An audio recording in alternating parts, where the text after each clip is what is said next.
Hello, everyone. Welcome back to Talky. If you're new here, I'm Layla.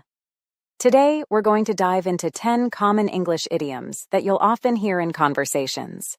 These phrases are perfect whether you're just starting to learn English or you're trying to sound more like a native speaker. Let's get started. First off, what's an idiom? Idioms are phrases where the words together have a different meaning than the dictionary definitions of the individual words. They add color and fun to the way we speak. Ready to learn some? Here we go. Our first idiom is back to the drawing board. You use this phrase when something you tried does not succeed, and you have to begin planning again from the beginning. For instance, if a plan does not work out, you might say, "Looks like it's back to the drawing board." This means that you are ready to think of a new plan and start over. It's like saying you need to erase everything and draw a new picture or plan because the first one didn't work. Back to the drawing board, I guess. Or not. Back to the drawing board. You might have to go back to the drawing board. The next idiom is think outside the box. You use this phrase when you need to solve a problem in a way that is not usual or ordinary. It's about being creative and coming up with new ideas that are different from what most people would think of. For example, if you find a new and special way to solve a problem at work, you might say, "We really thought outside the box on that project." This means that you and your team were very creative. It's like looking beyond the normal ways of thinking and discovering new possibilities. Sometimes you have to think outside the box. I think it's time we started to think outside the box. Outreach programs to inspire children in school to think outside the box. The idiom red tape is used when you are dealing with a lot of rules, paperwork, and official procedures. It refers to the complicated steps and forms that organizations, like government offices, often require.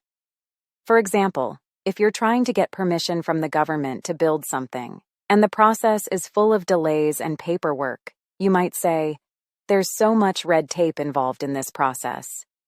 This means that getting what you need involves a lot of complicated steps and waiting. It's like trying to move forward while something keeps tying you up and slowing you down. And cut the red tape on getting them equipment and training. And the political red tape and corruption was just a scandal. That's what makes us special. No more red tape. The phrase, hit the books, means to start studying very hard. You usually say this when you have exams or tests coming up, and you need to learn a lot of information. For example, if your friends want to go out and have fun, but you have an exam the next day, you might tell them, "I can't go out tonight. I need to hit the books." This means that instead of going out, you need to stay home and concentrate on your studies. It's about putting all your attention on learning and preparing for your exams, making sure you understand everything you need to know. Well, I'll let you two hit the books. I didn't realize your rudeness was a direct result of you wanting to run home and hit the books, Einstein. I understand freshmen really have to hit the books at Duke. Why don't you come in now and hit the books? Our next idiom is blowing off steam. This phrase is used when someone needs to get rid of stress or tension. This usually happens by doing something active or fun that helps you relax and feel better.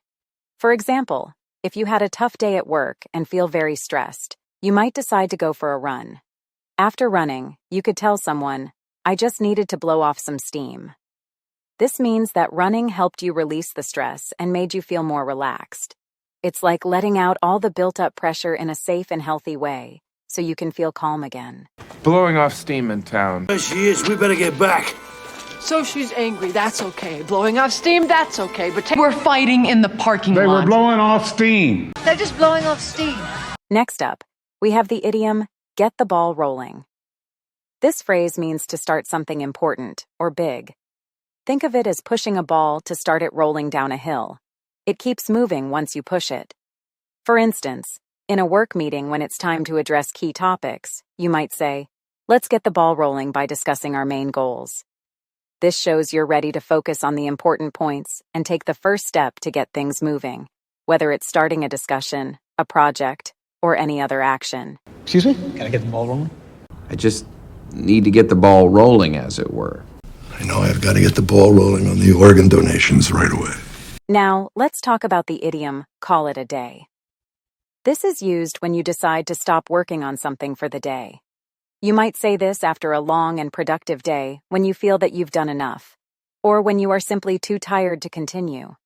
For instance, after finishing your tasks and feeling exhausted, you might say to your colleagues, "Let's call it a day." This means you're done working for now and ready to rest. It's a way of indicating that it's time to stop and that any remaining work can wait until tomorrow. Just be a nice guy. Call it a day. Let's not.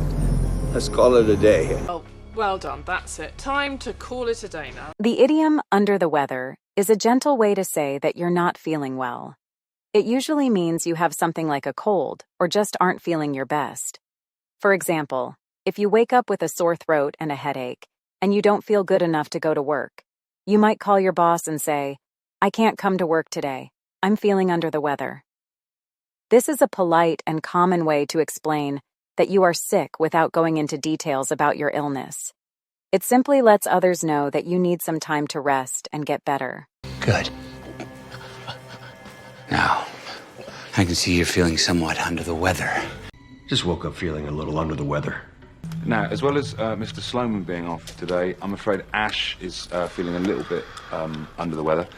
The idiom "over the moon" is used when someone is extremely happy or delighted about something.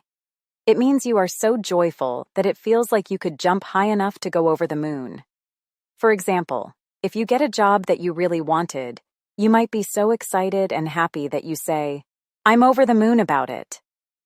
This expression shows that you are feeling a lot of joy, similar to how someone might feel if they could actually jump over the moon. It's a way of saying you're more than just happy. You're thrilled. And I'm really over the moon for both of you. No, I know I'm over the moon. Yeah. Over the moon, yeah. Our last idiom for today is "burn the midnight oil." This phrase means to stay up very late working hard on something, like studying or finishing a project. It comes from old times when people used oil lamps at night before electricity. When you say you're burning the midnight oil, it implies you're working so late you would have needed one of those lamps. For example, if you're up late preparing a presentation, you're really putting in extra effort, working hard into the night. And I, one of Law and Order's little people, will burn the midnight oil, doing the tests, making the match that will lock. Tonight, the president and his top advisors will be burning the midnight oil. And there you have it. 10 useful English idioms to enrich your conversations and help you sound more like a native speaker. Remember to practice using them in your daily chats. It's a great way to improve your fluency and impress your friends with your language skills. Thanks for tuning in. If you enjoyed this lesson and want more like it, don't forget to subscribe to Talky. I'm Layla, and I'm here to help you on your journey to becoming more proficient in English.